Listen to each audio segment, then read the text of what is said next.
Welcome to Salsido Paranormal. I'm your host, James Salsido, and tonight I am recording an extra long experiences episode of True Paranormal Stories from the Web. As always, you can find all episodes of the show along with links to social media, ways to listen, and ways to support the show at the website, and that is salsidoparanormal.com. That's SALSIDO paranormal.com.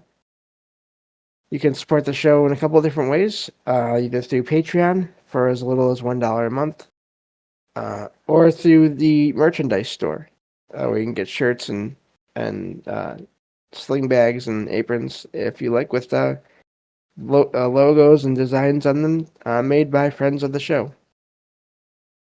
Also, please check out the episode description for all the links to friends of the show.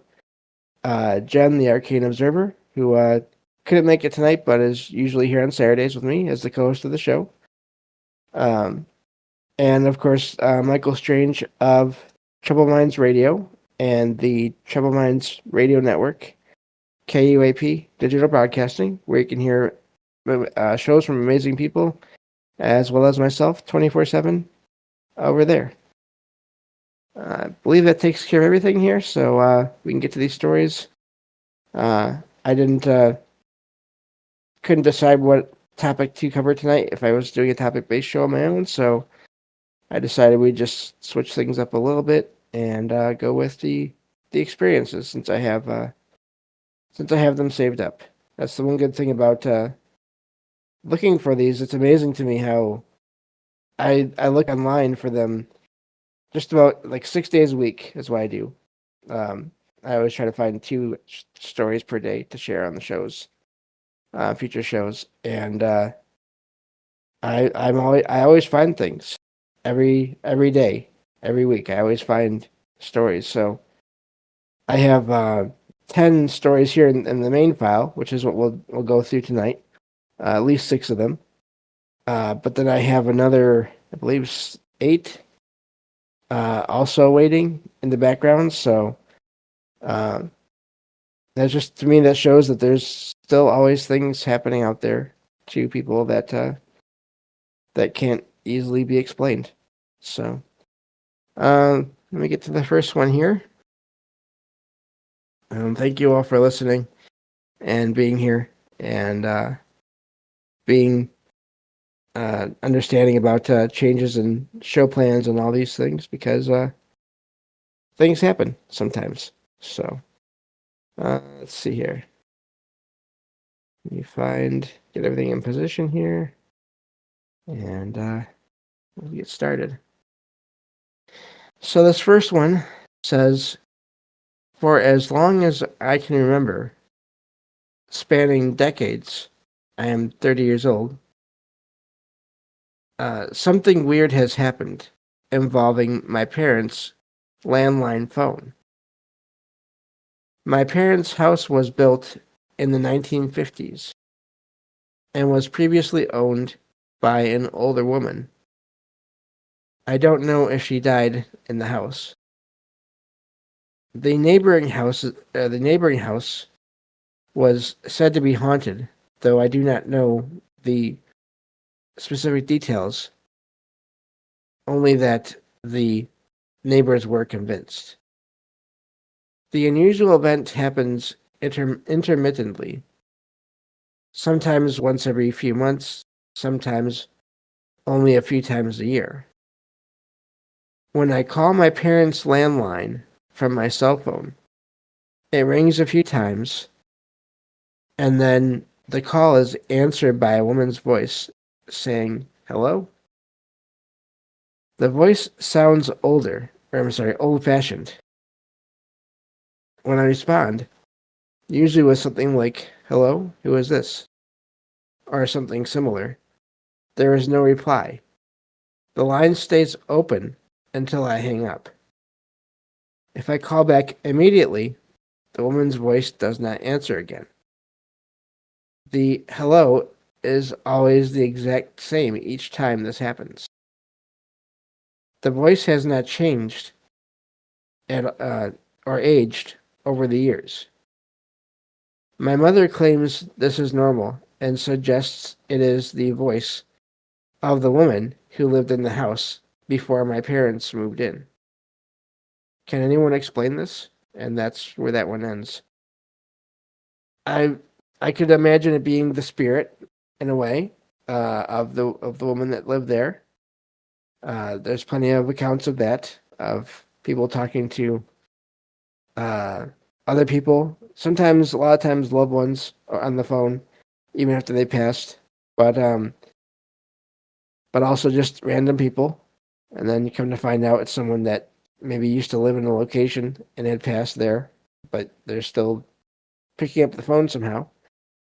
The other possibility, and I've heard and read about this before, where people have called places and there's some kind of weird time anomaly over the phone to the point where they'll call and get, I forget where I heard this or read this. It might have been on this show, might not have been. It's been years since I started this now, a few years, almost 5, and I've listened to a lot of other shows.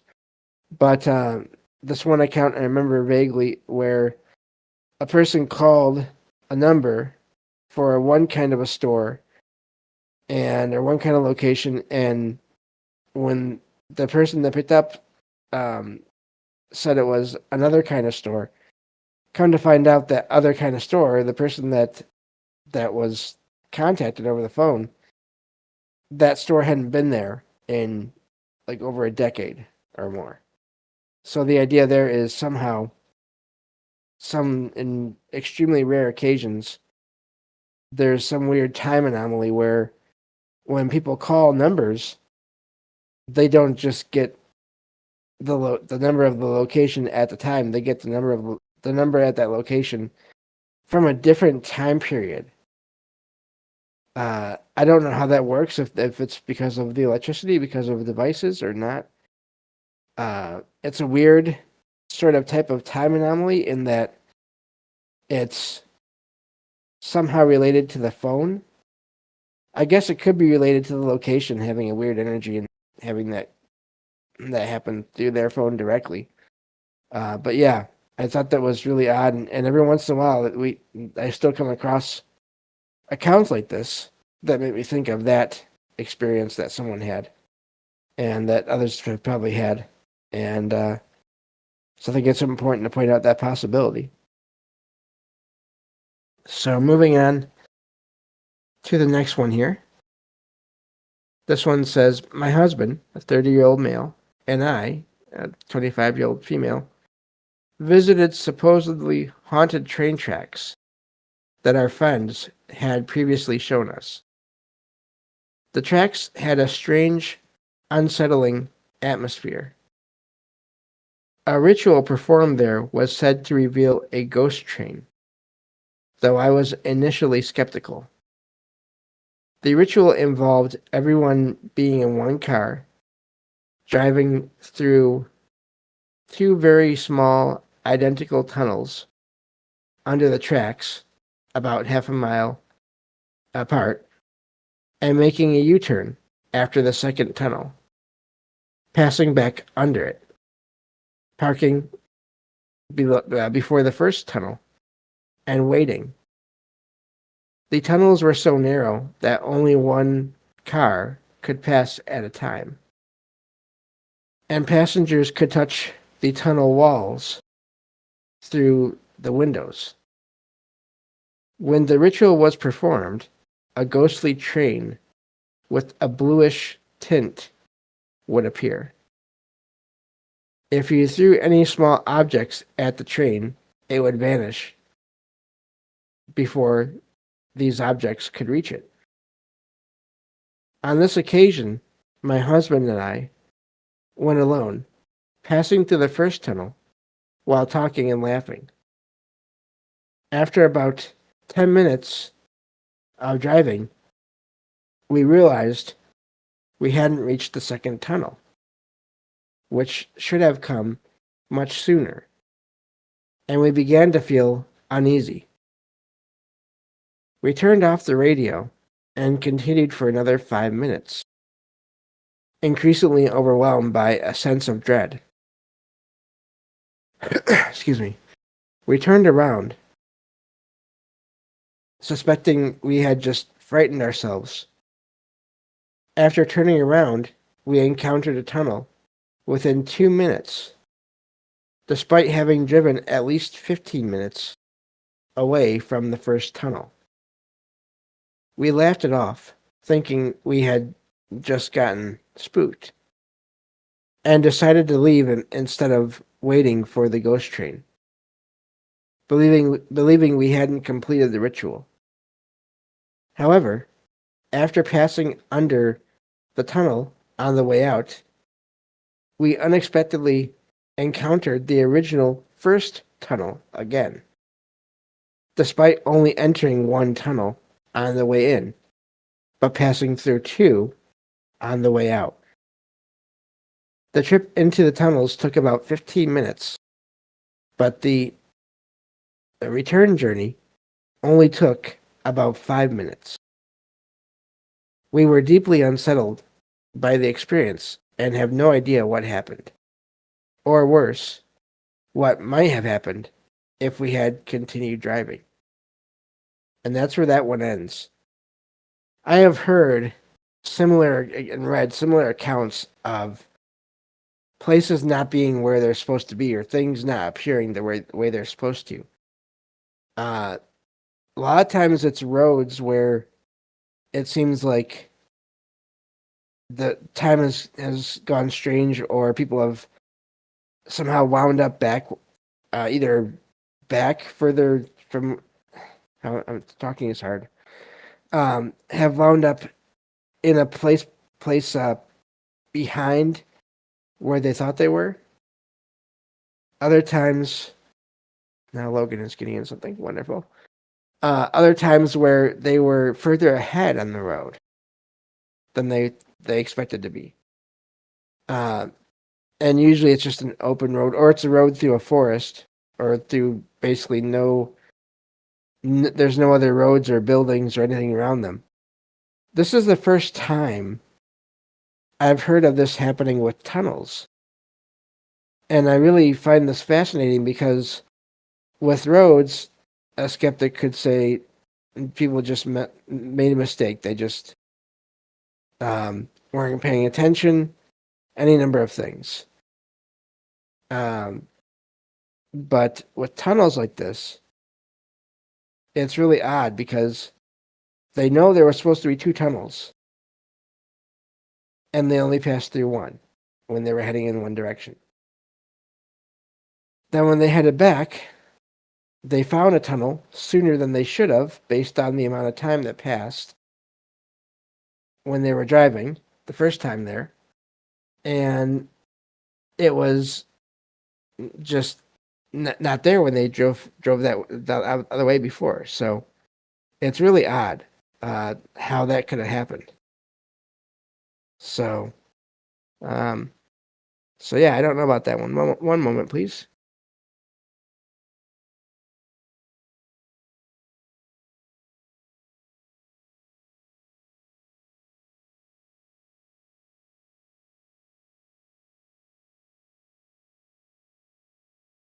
Okay, so I don't know what could have happened there, but it sounds like something odd seems to have happened there, where they had a weird time and or space anomaly. So yeah, that's an amazing one to me, and I've heard similar accounts. So whatever I'd say that, I say that because if there's enough accounts of a similar experience, then I have a hard time writing them all off as being just mistakes or hoaxes or anything like that. So for anyone that maybe is newer to the show, whenever I mentioned that I've heard something similar before, or read something similar before, and multiple times, that's because, to me, when there's enough of these similar experiences that people claim to have had, it seems to me like it's impossible to write them all off. So yeah, wanted to share that one as well. Let's see here. So, I don't have much else to say about that last one. So we'll keep going here. And thank you all again for being here. This one says, my husband and I purchased our current home a year ago. We were informed during the viewing that the previous owner had died, but only discovered through an obituary close to closing that she had died in the house. As soon as we moved in, I started having experiences that didn't make sense. Our 18-year-old daughter, who was not present during the initial viewing, declared the house haunted as soon as she entered the house for the first time. The first unusual sighting I had was of a woman walking from the dining room to the living room while I was moving from the living room to the kitchen. Excuse me. The house has a circular layout. It is a tri-level home with a main floor, stairs up to bedrooms and bathroom, and separate stairs down to a walkout basement with a utility room and a second bathroom. From the beginning, whenever I went down the stairs from the bedrooms, I saw someone standing on the other side. On the other set of stairs, visible through a window with no glass between the staircases. A friend visiting the house has also witnessed someone standing on the stairs. These stair sightings have not happened in recent months, and I don't know why. At first, I kept these experiences to myself. My husband, previously a skeptic, began having his own experiences. He saw a black shadow approach him in the bathroom, thinking it was a person until it vanished. He has witnessed other shadowy figures on separate occasions. I have seen shadows moving past and even moving doors, so solid objects. One particularly strange event involved seeing a person's reflection in a black TV screen. The figure appeared to be bent over, looking closely at the TV, then stood up and stepped back. I have also seen my husband in places where he physically wasn't. Once I thought he was in bed, only to find him asleep on the couch. And another time, the opposite was the case. The most recent event happened last night. While I was getting ready to sleep with a sleep mask on, I had an arm slide across my hip. When I checked, my husband was asleep with both arms under his own blanket and had not moved. This was the first instant of physical contact from the unexplained presence. I do have cats, but they are not allowed in the bedroom, and the door remains shut, ruling out pets as the cause. And these are only some of the experiences we have had here. And that's where that one ends. That just sounds like an active location.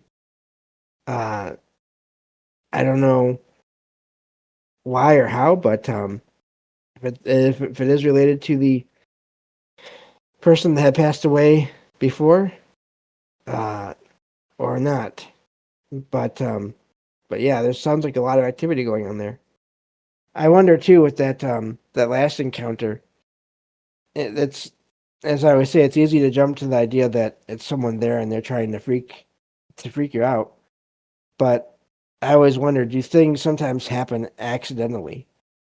Because that's what it almost sounds like. Someone just happened to be walking near the bed, close enough to the bed, and they just happened to somehow accidentally brush past the person there.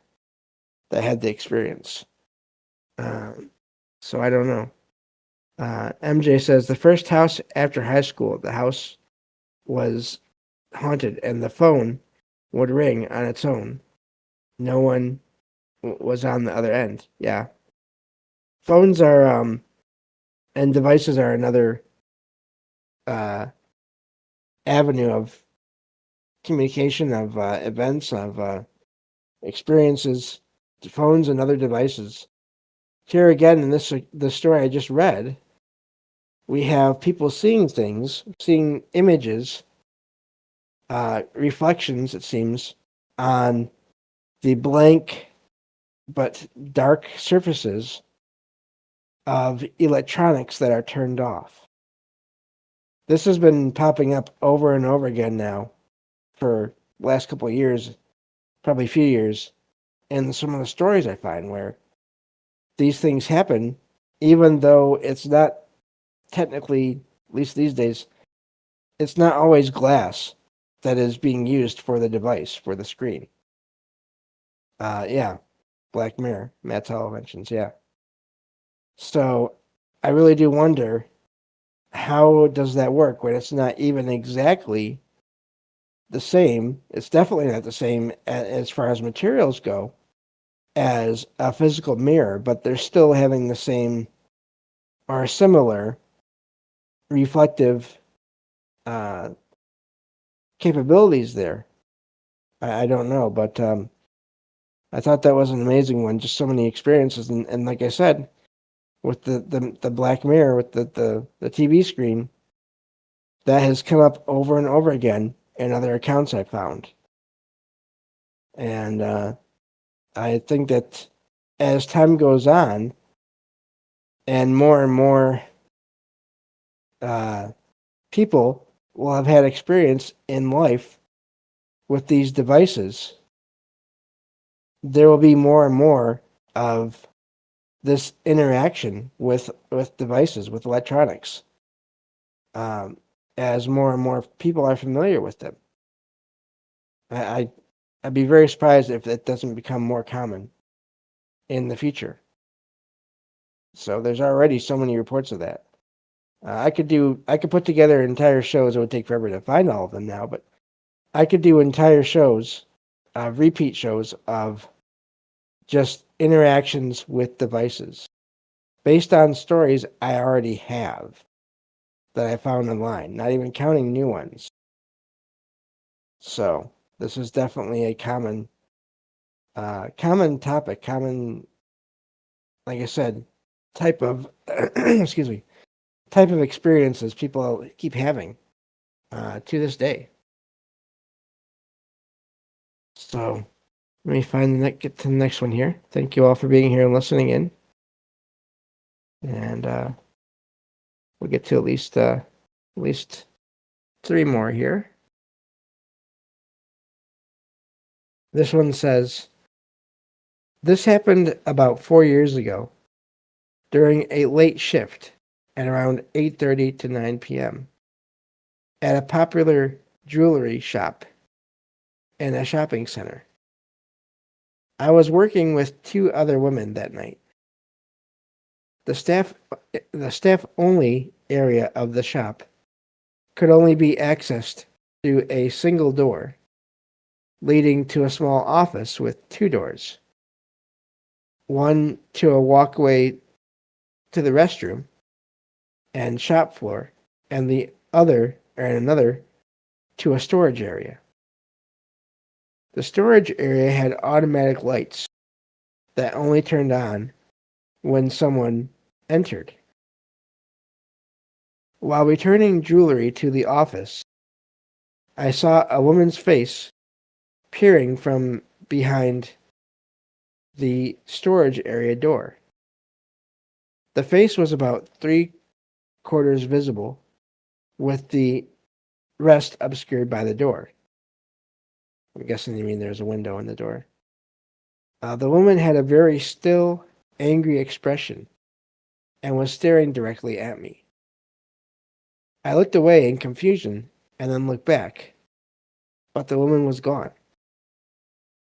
The storage area lights remained off, which was odd since they should have turned on if someone was inside.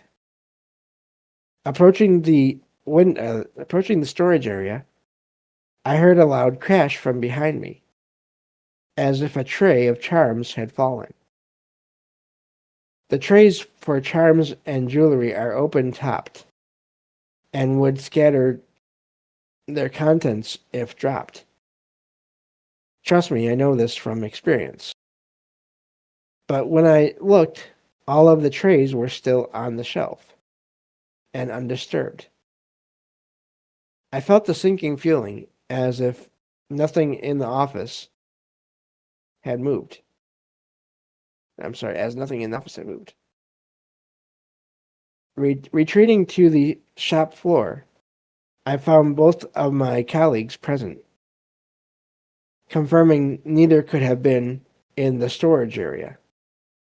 I was certain it wasn't a coworker, as I would have seen them entering or leaving the office. There was no explanation for the woman's appearance or the source of the noise. What do you all think happened? And that's where that one ends. I don't know what to make with that one. I wonder, did the apparition cause the sound? Was it some kind of weird residual energy of some previous event that played out in that space that the writer there didn't know about? I'd be really curious to know the history of the location. I'm sure we've all seen where stores and places in these kinds of shopping mall type of strip mall locations, they come and go. And I wonder what was there before that jewelry store was there. But and I just wonder, was the sound and the apparition connected? Or were they separate? Or did the apparition cause the sound somehow? I don't know. I've had a couple times around here. One time I know for sure, many years ago now, when I first moved in here, one night I was sleeping. Back then I was still sleeping in the bedroom in front, and I heard the sound of just a massive glass something hitting the floor and breaking in the kitchen, which didn't make sense because I don't keep a lot of glassware. I really don't, especially not regular glass. I don't use regular glasses. Things like that. I only use certain kinds of specially treated glass cookware. I don't keep any of it on top of the fridge or anything like that, for obvious reasons. And so I got out of the bedroom and went to the kitchen and looked, and of course nothing was there. And I felt around a little bit with my hands, just very slowly. Nothing was there. But I heard the sound. It was loud enough where it jarred me awake. And I don't know what it was. But again, residual, time anomaly, I don't know.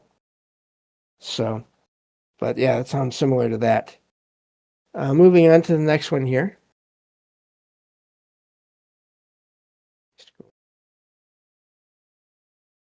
This one says, about 10 years ago, when I was 8, I was sitting on the entrance steps of the apartment building I live in with my friend.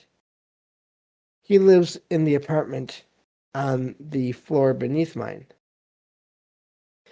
Anyway, we were sitting there talking, playing games. I'm guessing you mean on their phones or something, I don't know. Or maybe not, if they're 8, just playing kids' games. And doing other things 8-year-olds do. In front of us was the entrance door of the building. I don't know why we were paying attention to the door, but At the same time, we both saw a shadow pass the door, and it looked like a human figure, but like made of air or ash. We both looked at each other, realizing we had both seen it. I won't say it still haunts me, but I think stuff like this proves spirits and or ghosts are real. And that's where that one ends. I wonder if they were picking up on energy before they saw anything. Sometimes I wonder about that when you hear about people just getting a feeling from a space. And then something happens. Or not. Something doesn't happen, but they still get a feeling from a space. I wonder if they sensed something there and then it was confirmed by whatever they both saw.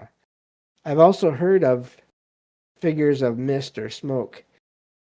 Ash, not so much, but I could see maybe it would look similar. I'm not sure. But yeah, that's an odd one as well. But I'm glad there was two people there that had the same experience to confirm it for each other. But yeah, I wonder with situations like that, how often do people get a weird feeling before things happen? Not that I'm saying that happens every time, because I don't think that's the case either. But because there's been things that happen around here that didn't get any weird feeling from beforehand. But so yeah, I'm not sure that one. Let's see here. Let's get to the next one. This one says, I have never experienced or believed in anything paranormal before. I am a practical person. While walking past the living room, I saw my children sitting together watching a movie. I caught a glimpse of my grandmother, who had died within the last 2 weeks, sitting on the empty couch across from the children. I stepped back to look again, but the couch was empty. Even though we lived in different countries, my grandmother used to visit regularly and was a significant presence in the lives of my children. Due to health issues, I couldn't make it to my grandmother's funeral. The experience was both comforting and unsettling. Is this something the brain does when a loved one passes? I was not expecting or seeking any sign. And that's where that one ends. I do think, yes, we can be thinking about loved ones and see them in our mind's eye in places around us. But also, I don't think that rules out the possibility of them coming to visit, especially in that case where the writer there wasn't able to make it to the funeral. I wonder if the grandmother decided that she would just go to the writer instead to say goodbye, even if just briefly, just giving the writer a glimpse of her there with the children. So I could see both ways, but going with the paranormal aspects here, yeah, and especially being so soon after the grandmother had passed. I know I had my first experience with my grandmother after she passed, not even a month, it may have even been a couple weeks after she passed that I had my first visitation from her in my dreams. So, and there's ideas and thoughts and beliefs in certain cultures around the world that in a time frame after someone passes, in which they might be able to visit loved ones before they move on to whatever the afterlife is or whatever comes after this life. So, wouldn't surprise me if that was the grandmother as well.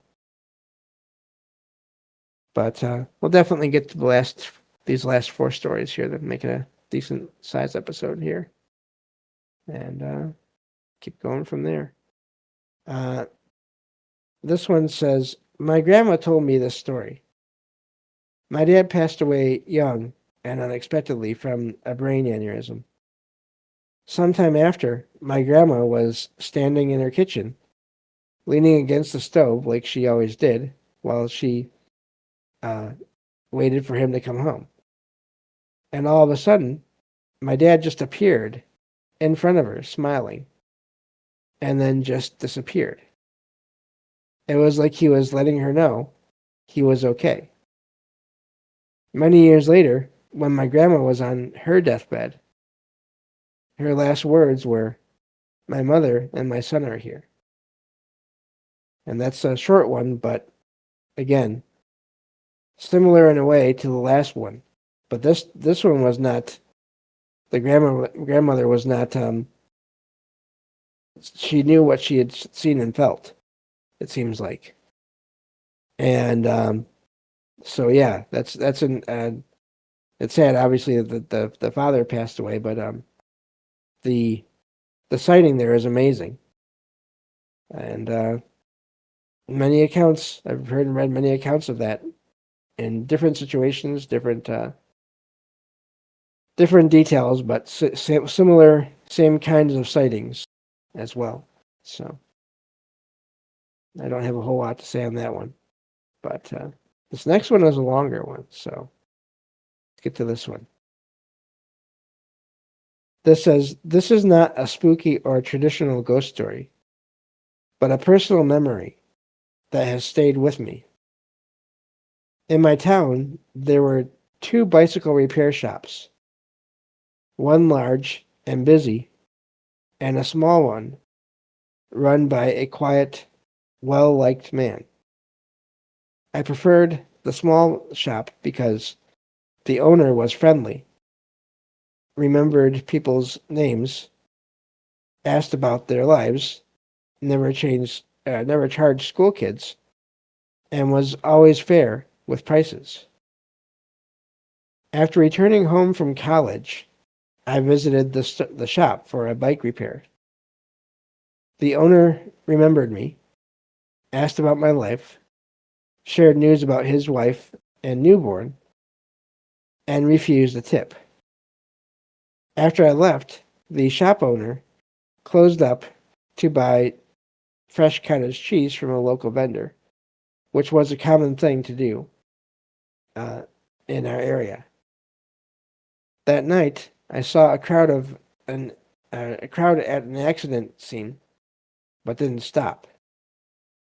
Later, I learned the shop owner had been hit and killed by the vendor's truck. I was the last customer he served. The owner's wife tried to keep the shop open, but couldn't manage it alone. It was his skill set more than hers.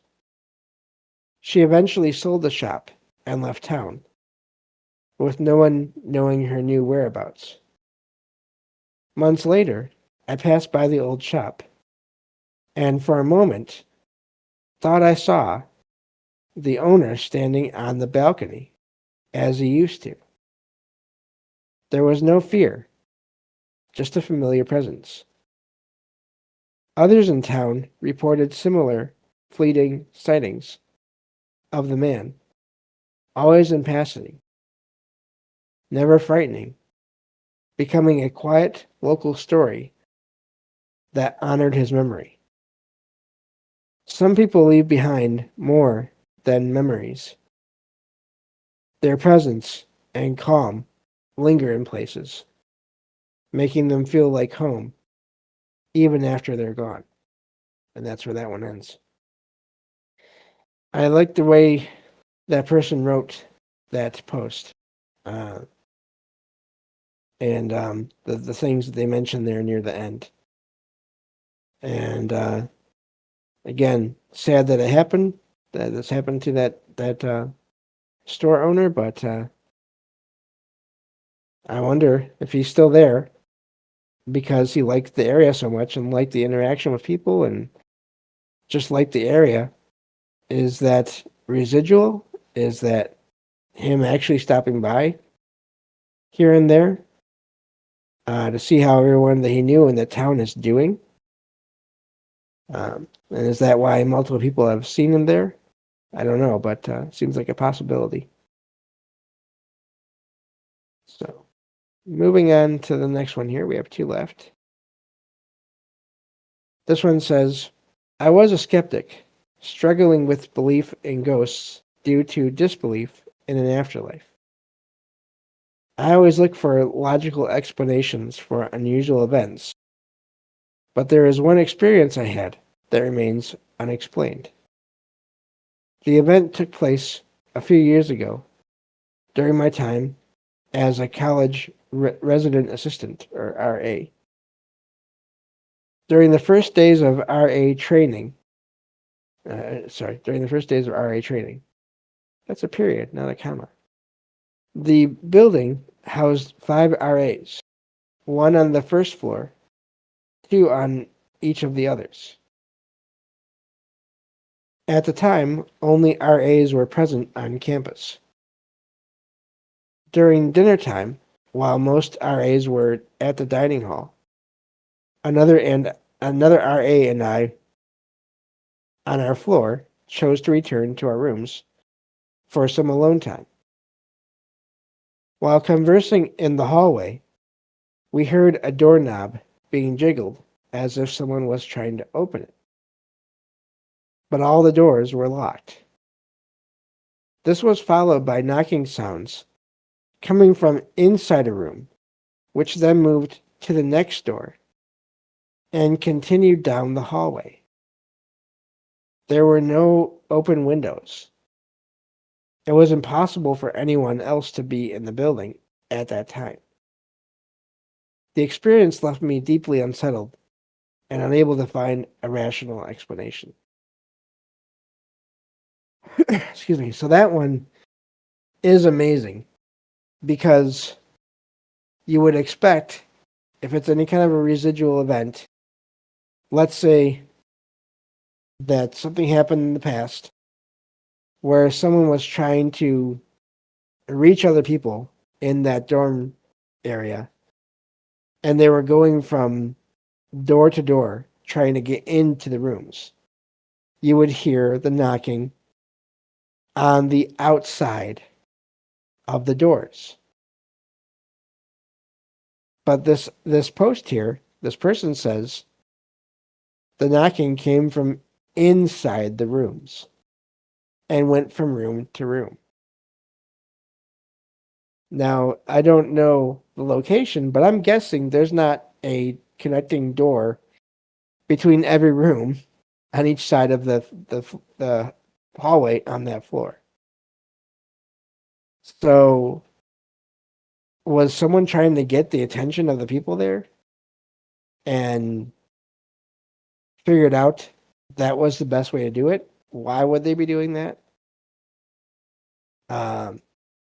I don't know. That's a wild one to me because that just seems like intelligence of some kind. Unless the writer miswrote, it's not a word, but unless they wrote the wrong thing and they meant the knocking came from the outside of the doors, it's still paranormal, possibly, in a way. You still have knocking when there's no one else visibly there. So it still could be, it's still an amazing experience, but if the knocking came from inside all the rooms and went from room to room, that is really amazing. An amazing display of something, some kind of energy transfer, some kind of consciousness moving around, able to interact with physical objects briefly. I don't know. I really I don't know what else to say about that one because that one is just really wild to me. So, so yeah, we have one more left here, and then that's where we'll stop for tonight. And let's get to this. Scroll down because this is another lengthy one. Somewhat. This one says, I had an experience in 1982 in North Yorkshire, in the UK there, around midnight. I had spent the evening at my girlfriend's house, located in a row of old terraced cottages at the north end of the village. The walk home was familiar, as I had made the journey to my neighboring village many times before. The village was pitch black with no street lighting, and the road was deserted. As I walked past the building, I became aware of a murmuring sound that gradually grew into clearly audible Gregorian chanting, resembling the wailing prayer song of monks.